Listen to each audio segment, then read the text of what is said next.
What's going on, everybody? Welcome back to another episode of Bleav In Mavs. And as always, I am your host, Mo Murphy. And this is the first Bleav In Mavs episode of the regular season. Your Mavs start the season out 1-1 through the first two games. But what better to talk about this? Bring back the Bleav In Mavs as far as regular season goes. You heard from me a couple weeks ago. Now it's the regular season. It's time to kick the content up. So what better than to bring my brother, the president of the Off the Ball Network, the host of the Off the Ball podcast, the host, one of the hosts of the Get a Bucket podcast, my guy Chris LeBron. You might know him. Some of you guys might know him if you're deep in the NBA. He's been on Knicks Fan TV a couple of times. He's made some appearances throughout the years. So, this might be a familiar face to you guys, but this is one of my guys. Chris, what's going on, bro?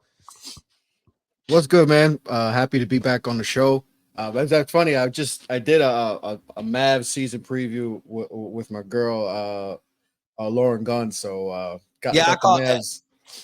So we did that right before the season starts. So yeah, man. Happy to be on, brother. Yeah, 100%. So I want to talk about the season opener. Let's start on a positive note. Obviously, when your team wins, and it's like people were still following a lot of these people that root for the Mavs now, and it's like, people were still finding a way to complain because Kyrie didn't shoot the way you wanted him to. Luka Doncic didn't shoot the way you wanted him to. But, at the end of the day, maybe we should have blew the Spurs out. You'll never be satisfied. But, dog, we got 82 games. Everything's not going to be perfect. You got some new pieces that you got to work in. So, to be able to start the season at home and be able to get a W is always a positive thing to me, no matter how you get it, especially in basketball. Early on in the season, you count the wins as you're getting the chemistry going, with Klay Thompson. We'll talk about that and his fit alongside Kyrie and Luka here in a little bit. But, in that first game against the Spurs, what were some things that you liked from the Dallas Mavericks?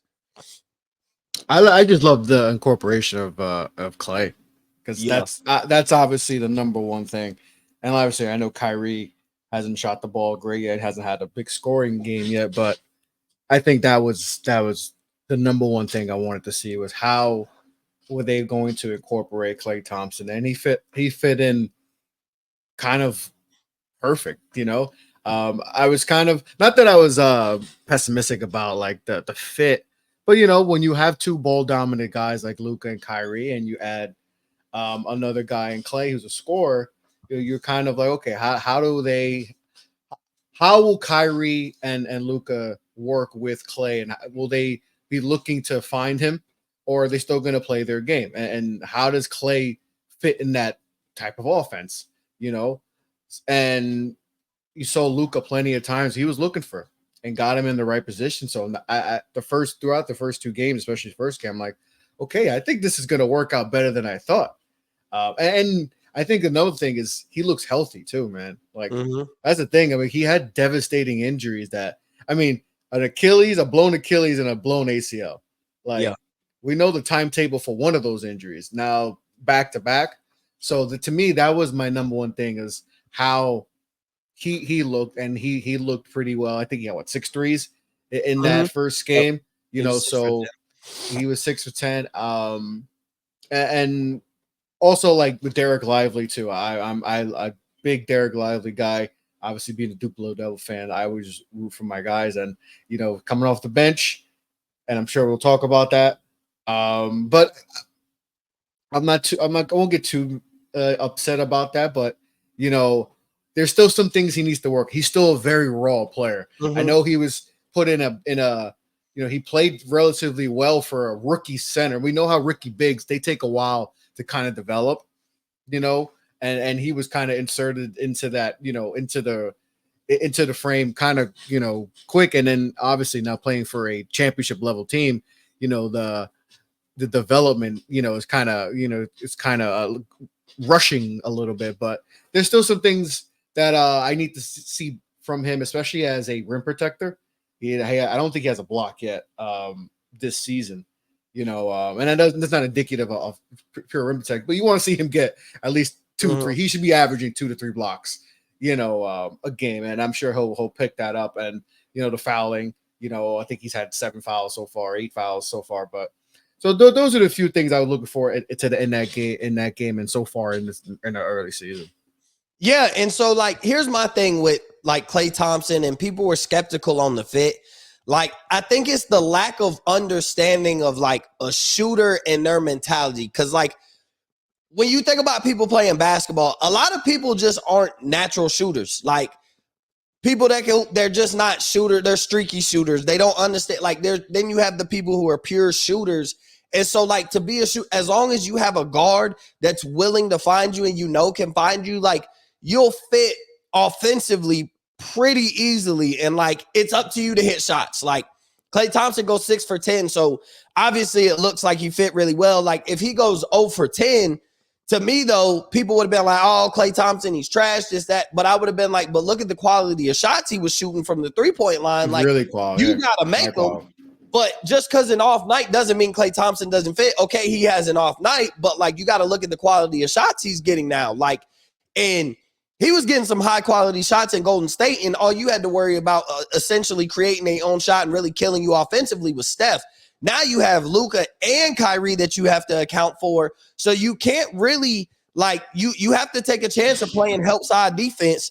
And when you do play help side defense, Klay Thompson will burn you, but you have to take a chance. Like and teams are gonna adjust, obviously. Like, but Klay Thompson is a shooter while you have two guys that could just create their own shot. Like it's not even about how good they are. Like Luka's a passer and a playmaker, but it's like they can create their own shot. So when they're there one-on-one and they beat their guy defensively, your first instinct is going to be to help. And that's what Klay Thompson is going to burn you. But there's going to be a lot of scenarios like that offensively with Dallas because you have two guys who are elite ISO scorers in Kyrie and Luka. So I don't get, I mean, even with the Klay is washed thing, like people were coming into the season saying Klay is washed. Like, no, definitely not. Like he's coming off a season like, okay, you say it's his worst season, but he's averaging 18 points per game, you know, on top of shooting basically 40% from the three. Like, even if that's a guy's worst season, we're talking about that's in addition to a team that went to the NBA Finals. We're not talking about Klay Thompson signed to the Detroit Pistons and he's going to carry this team to the playoffs. We're talking about he was in addition to a team with two superstar players and one MVP caliber player in Luka Doncic. He was an addition in what they were missing in one of their biggest things. People talk about their defense in the finals. It was shooting. If you actually look at their defensive numbers, they played pretty well against the Boston Celtics defensively. Oh, yeah. So, like, people think it's like, oh, they needed to play better defense because they were so focused on how great of a defender or how bad of a defender Luka Doncic was individually against the Celtics. But as a team, they played really good defense. If they were able to hit the shots that Luka and Kyrie were able to create, and if Kyrie was able to play a little bit better, you're talking about a different series. So how do we fix that? Well, Klay Thompson's on the market. We just went to the NBA Finals. Let's sales pitch to him. He could fit seamlessly alongside Luka and Kyrie. And I think through the first two games, whether he's played up to your standards or not, depending on what your standards are for Klay Thompson, the quality of shots that Luka and Kyrie are able to create for him, I think is where I'm like, he fits seamlessly. It's easy. And then he does look healthy. He does look rejuvenated. He does look like, you know, he's back. Everything can be fully focused on basketball. It's not about a contract extension and how the organization that drafted me and I helped contribute 4 championships, you know, did me wrong and I feel slighted and now the locker room's breaking up and Draymond and his antics and my stuff going on with my contract situation, like all that is clean, clear, and gone. He's now a Dallas Maverick for the next 3 to 4 years. So I do think Klay Thompson, like he probably ends up like retiring a Warrior later on, but like it was a breath of fresh air to just know this is a fresh start late in my career to help a team that went to the NBA Finals. Maybe I could try and win championship number 5 and potentially number 6. You never know when you have an MVP type player in Luka Doncic. But then you go and then they play Phoenix, and they play Phoenix on the road. So they have their home opener, they win, they play Phoenix on the road. Now, I'm not going to lie to you, heading into the game, to me, I felt like this was a perfect scenario for Dallas because you play Thursday and now you're going to go play Saturday while Phoenix is coming on a back-to-back playing the Lakers on Friday, and then they got to come and then they see you on Saturday. So I'm like, you have a day's rest. I thought it was to their advantage. Bradley Beal didn't end up playing that game. I thought was another reason like it would be to their advantage. It's not a slight to if Kevin Durant or Devin Booker get to cooking offensively, you know what type of game that can be anyway. So but it was just the back-to-back, and they had a hard-fought game against the Lakers that they could have won, and they ended up blowing that lead. So, like, Yeah, they blew it out. yeah, so, like, a lot of things that have to factor into that game where you would think this is in the Dallas Mavericks' favor. I think the Vegas books had agreed, but that wasn't the case.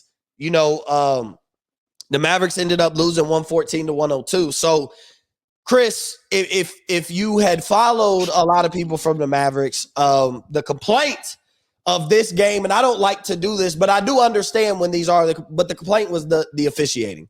Now, I will tell you, to me, and here's where I can take what everybody's saying about this Mavericks game and what Mavs fans, how they feel. I think this is applying in all of sports right now. Like, to see how bad the officiating has been in the NBA through the first week, through opening week, while also saying, like, we're watching it in the NFL throughout the football season. We're like, this is the worst officiating. A lot of college football analysts are like, this is some of the worst officiating I've ever seen. Like, so I think it's going around all sports, and you could walk down theories of, like, how gambling impacts, the officiating now, because as gambling is getting bigger, the officiating is getting poorer, in my opinion. Even being a big-time Ohio State fan, that targeting call that was going around the internet that I think shouldn't have been a targeting call. And really, I mean, Ohio State wins the game anyway, but you just talk about officiating, and it seems like it's a common theme in all the sports and all these games. And so now that we're talking about the Dallas Mavericks, I think it was kind of lopsided officiating, as far as for the Phoenix Suns. I get it, the home team as well, but I think even with that, like, you have Luka, who didn't shoot bad. He scored 40. Obviously, he was able to get to the line as an individual. 5 for 13 from the three, 40 points, 10 rebounds, 4 assists. Klay Thompson, 5 of 12 from three. So that's not that bad either. He gives you 19 points, 7 to 16 from the field. And Kyrie Irving gives you 22, 9 for 22 from the field, 2 for 5 from the three. So, like, outside of those three, though, I mean, PJ Washington gives you 5 points, 2 for 10 from the field. Daniel Gafford gives you 7 and 8 rebounds, which I'm cool with from Daniel Gafford. But then that's his job. Yeah, that's his job, is to get rebounds. You talking about Kleber give you 2 points. Najee Marshall, 2 points. He hasn't looked the greatest as far as a Maverick. But, like, if you watch him defensively, it's like, okay, eventually the shots will fall. But, like, if you watch him defensively, that's another reason why we brought him here, was, like, we brought him here to play defense. I mean, Lively had 5 points, 11 rebounds. He only shot 2 shots. You would think you would want to run some more plays on that pick and roll that was eating up teams alive in the, throughout the Western Conference playoffs. Last year, they were, Derek Lively was really eating on that pick and roll with Luka and Kyrie. Like, so you would think you would want him to get more than 2 shots up. He's 2 for 2. So you would just imagine you would create a little more for him offensively. Quentin Grimes played, 6 minutes, didn't give you anything. Jaden Hardy, played 13 minutes, didn't give you anything. So I think in the second game, it was like, well, the big three, the Kyrie, Luka, and Klay Thompson, they played fairly well. They looked like they still fit together. You don't have too many concerns there. But then your concerns is the depth and the consistency. Like, when you have 3 guys that can step up and win you a game, whether it's Klay because of his shooting, or whether it's Luka because, well, he's Luka Doncic and he could take over in any facet of the game that you need him to, with Kyrie Irving. With the ball in his hands, he's one of the most deadliest players we've ever seen in our life, like in the history of the game, let alone in our lifetime, as far as when you put the ball in his hands and tell him to go get a bucket. There may not be anybody better than Kyrie Irving. So you need those other guys to step up. You can't have PJ Washington shooting 2 for 10, but I don't panic the way I don't panic throughout the regular season. I panic during stretch. You can't panic. You can't panic with 2 games in. No. That's like, to me, when you panic, it's like 10 to 12 game stretches. Like, we got 3 games in a week and we go 1-2, but we still are above 500. We're 3rd in the Western Conference. Like, bro, every week is not going to be perfect. Nobody's going to go 82-0. So, like, the how you get a win on opening night and then lose the second game, and then, like, there's literally people saying, like, I'm telling you, this Mavericks team is overrated because they lost to the Phoenix Suns. They lost to the Phoenix Suns, a team with Kevin Durant and Devin Booker, and on an off and a very improved Phoenix Suns team. Yeah, and then like on top of that, like, on a bad shooting night from the Dallas Mavericks, what seemed like lopsided officiating, like, and it's still Dallas had an opportunity to win the game. Phoenix goes on a run. Like, they have that ability too. They act like they lost to like the Detroit Pistons in the second game after beating the Spurs and having some rest. And even still, if they had lost to the Pistons, I'm not going to panic. Like, it's the second game of the season. Like, there's a bunch of factors. Sometimes it's hard to find your motivation, but, we expect these athletes to be perfect. So it kills me when you overreact. Like, people who overreact, I love the people who do content game by game, but like to be upset about one game and then to jump back into emotions of being at your high because they won and then they lost. Like, you can't do that to yourself with an NBA team, man. Like, the NBA is the one, like, they play, NFL, they play. I'm a Knicks fan. The overreaction people had after the Boston, the first game was insane. And then I had to tell people, it's like, Boston's, first of all, they're the champs. And second of all, they're really good. So, and you saw how we bounced back versus Indiana. So it's like the overreaction, especially nowadays with basketball, it's kind of wild. But Mavs fans, it's going to be all right. I mean, 1-1 is not too bad. I mean, you lost to a good Phoenix team. Like, it's going to be all right. You added Clay. You got some other pieces. You got to fit in, you got to hopefully, with Hardy, who just got a nice extension, 3 years, 18, he needs to be more productive and take a bigger role, take another step in his game. Quentin Grimes, he's in a contract year. He was stuck in Detroit, after the trade with the Knicks. He's got to step up, but I expect those things. It's 2 games in, I know people freaking out because the bench hadn't show up, but Dallas is gonna be all right. You got Luka Doncic. He hasn't been efficient, but he's still scoring at a high clip, almost near triple doubles. And Kyrie's gonna figure it out. So I'm not like you said. I think you put it on the head.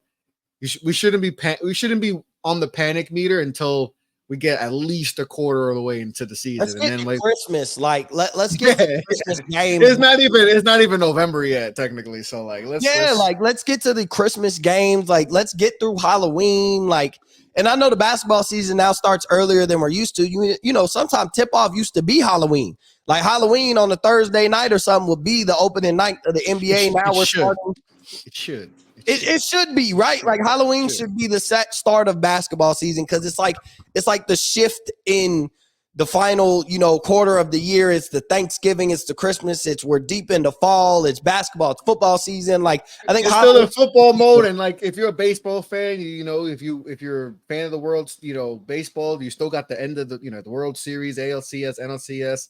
So you're still in, football, baseballish mode. So like, and I mean, me, I'm always in basketball mode. So I was ready, but maybe you should push it back a little bit, but it's better when it used to start. Don't panic. Do not panic unless you're a Wizards fan. That's it.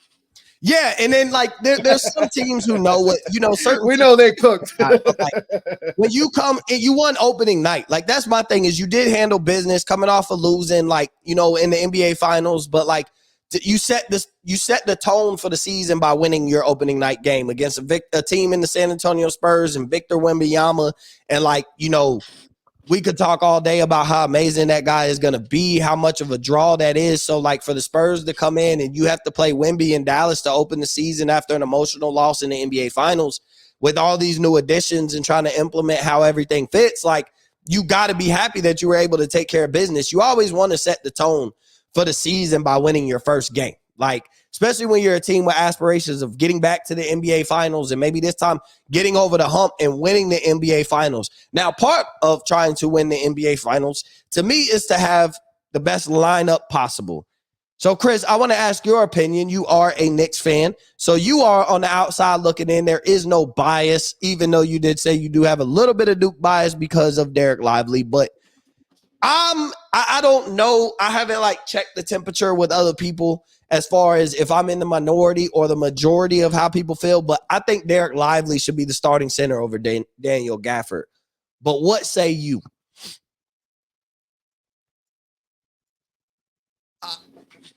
I understand why he's probably come off the bench. Like I mentioned before, he's still very raw. There's still a lot of things that he needs to work with his game, especially on the defensive end. Like I said, as a rim protector, there's still things he needs to work on because there's, like I said, there's no reason, even though it's like I said, it's only 2 games, but he doesn't have block yet.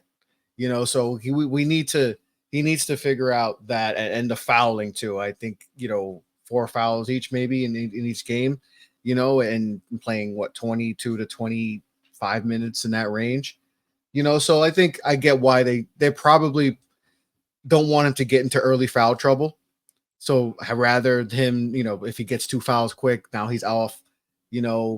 Let's have him go against the second units, get in rhythm, and set the tempo there. But yeah, I mean, he probably should come off the bench, but start. But I can understand. I get kind of why Jason Kidd's doing what he's doing. I think eventually we will see him in the starting lineup once he, like I said, he's still very raw. So I think eventually he'll figure it out and they'll get him back in the starting lineup. But Gafford's solid too. Gafford does what you need. Yeah, Gafford hasn't been bad. Like, don't get me wrong. Yeah. This isn't Gafford been so trash that it's a complete mistake starting him over Derek Lively. Yeah. I'm not there, at least with Daniel Gafford's performances through the first 2 games. I'm just saying I do think Derek Lively in the starting lineup will make that starting 5 a little bit better than what they've been. And I'm not saying it beats Phoenix because – but, sometimes you start the best 5 and you set the tone early in the game and the outcome at the end of the game changes. But he does the little things like just, the dirty work, boxing out, setting screens. And once Derek Lively figures all that out, then eventually he's going to get in the starting lineup and then he's just going to be an absolute force. Just like I said, he's super young, so there's still a lot of development there. And with Derek Lively, I still think there's still another level offensively, not as just a rim running or a dunker spot type of player. I think eventually he can, go outside with his game. And that'll come with time. But I'm not too upset. Not too upset with him coming off the bench. Even though I don't think he should be the starter, but I understand why he's not. So. Yeah, I'm not like I said, it's not to me a debate where it should be a heated debate. And Gafford, I have to crap on Gafford and how he's played because he hasn't played bad at all. I just think Derek Lively is a little bit better. So, Chris, I do want to ask you this, before we close out. So, Jaden Hardy, you had mentioned it earlier, and this is why I want to have this conversation real quick, is that Jaden Hardy got that 3-year extension, right? And so I had said this in the summertime. And even leading up into the season that, I think with Jaden Hardy as the Mavs, I didn't think they would have it figured out before the season started. I'm like, you need to figure out what you're going to do with Jaden Hardy. Is this the year where he leaps as far as development goes because he's learning behind Luka, he's learning behind Kyrie Irving, he's learning behind some guys that could create their own shots, and that's the type of player that he is. I'm not saying he'd be Kyrie or Luka. I'm just saying as far as he's a scoring guard. He's a guy that could get his own bucket. That's kind of what his role would be on a team, even if he reached star potential later in his career. But they signed him when I was saying, coming into the season, you want to show him off. You want to see, because if he developed and you keep him for this run, you are trying to win the championship. So if you keep him for this run, then okay, because his development is exactly where you want it to be. But if not, but he still has shown enough flashes for another team and that veteran that could be a piece around that trade deadline, because we know the NBA trade deadline is probably the most active trade deadline probably in all of sports. And so, that veteran piece becomes available because the team is at where okay, we're deciding how we're going to finish off this season. And some of us don't have playoff aspirations. And some of these vets want to go play for winning organizations now. And so you have a Jaden Hardy because teams want to get draft picks and they want to get younger if they're going to give up these veteran players. And so at least if he was going to play a lot and be in the rotation and he would show flashes, then he could be a trade piece. So I was like, to me, those are the 2 routes. Well, they signed him to this 3-year extension. So, Chris, is it still because he did sign the extension, so he could be traded at the trade deadline? So is it a more of a message of he's ours, and if you want him, you will have to give up some assets to get him? Or is it we believe in you in the development plan that you're on, and so we want you around for the next 3 years? Because I think it came at an odd time. It was that was shocking. And then a bunch of young guys did get extensions, but a lot of them made sense. It was kind of shocking that Jaden Hardy got his. Like I don't know if I expected the Mavericks to sign him to an extension before the season.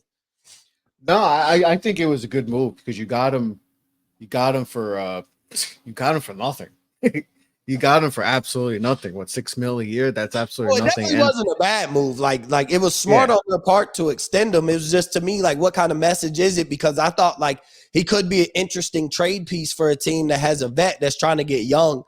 But like now he's on that 3-year extension. So like if you want him, there isn't that pitch. You know, you could pitch a little different when a guy's coming up. Like, oh, you may not even extend him. He's coming up. He could be a restricted free agent. You have to match our offers now, as opposed to now that he's got that 3-year extension. Like, also, if he's a trade candidate, you are trading for him and do have him for 3 years. So that's why I think it could be key on, like, they got him locked in, and still, to me, the same thought process where, like, if he at least shows enough flashes and he could be put in a trade package, if there's a veteran later on that could help us win the championship right now, then that's the possibility. But locking him for 3 years secures us whatever route we choose to take. The ball is in our court. I think giving him that extension makes whatever route they decide to take, the ball is in their court. They don't lose at the negotiating table because it's like, well, he's about to be a restricted free agent, and there's going to be a team that's going to offer him more than you're willing to match. And so you might as well just take this second-round pick for him because we want to get younger and we see some potential in him.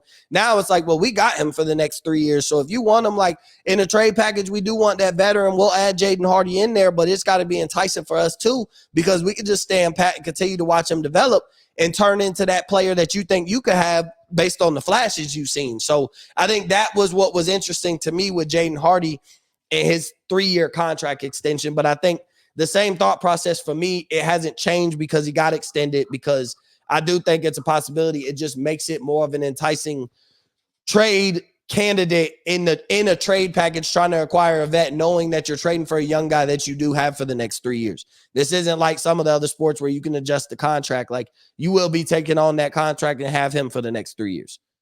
I think it's more of so just try to get guys and sign them before they hit the market and their value goes skyrocket. Because if he develops the way, you know, you want him to develop, he's probably he could possibly be a 25, 30, $35 million player.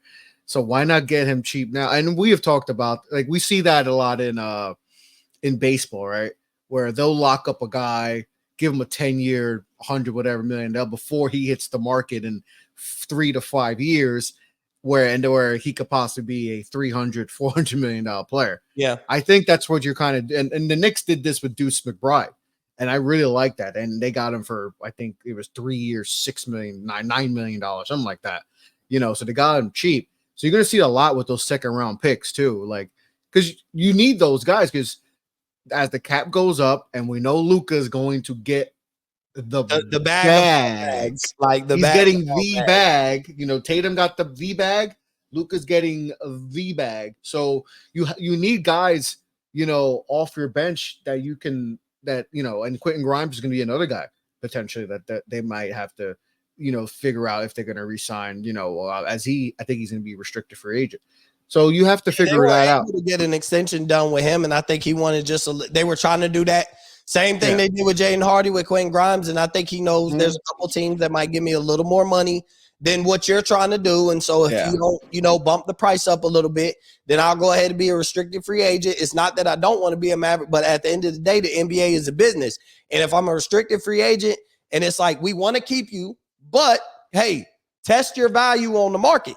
And we'll let the market dictate what your value is, and we'll decide from there whether we'll match an offer. If a team comes and they want you for $12 million a year and we're willing to match it, we will. But if not, and you know, whatever we offered you is the best we offered, it still stands, and maybe we'll make it a little bit of an adjustment to show your appreciation of deciding to stay with the Dallas Mavericks. But, you know, I think he felt lowballed, or just felt like he would have that type of season where, like, I'm a bet on myself. I think my situation I'm in, I'm a bet on myself, and I think this is the way I can make the most amount of money, is going in as a restricted free agent and letting the market dictate what I'm worth based on the production that I give the Dallas Mavericks throughout the season, especially because, you know, if the Dallas Mavericks, I'm sure their plans are to be back in the NBA Finals, and this time hoisting up a championship. And so if I'm a Quentin Grimes and I'm a piece in that rotation in the playoffs, you know, the lights get brighter, but the amount of people playing get dimmer. And so all eyes are on me. More organizations are starting to watch the deeper you get into the series to try and find some players that they could get on the open market. And so I do think that's, you know, basically what he's doing is betting on himself. And I'm betting on myself and betting on the success of this team. And that the farther we play, the more that teams could get a look at me and dictate. And maybe the Mavs come back at the end of the year and be like, you were such a big piece. We'll give you more than anybody's willing to give you anyway. So I think it's not a bad situation for Quentin Grimes or the Dallas Mavericks. I wouldn't be concerned. I don't necessarily think this means that Quentin Grimes is gone after the year. And depending on his production with the team, it may not matter. He may not fall into the rotation in the playoffs. And he may not be in that 8-9 man rotation or 10-man rotation that you have in the playoffs. And so you don't feel like he was a piece that you needed to keep anyway. So I think all of that is also the possibilities that you have to think about. But Chris, I appreciate you for helping me make some magic happen here on Bleav in Mavs as I am recording the first episode of the regular season. I appreciate everybody for tuning in. I appreciate everybody for listening. We will catch you later in the week after the Dallas Mavericks play the Utah Jazz.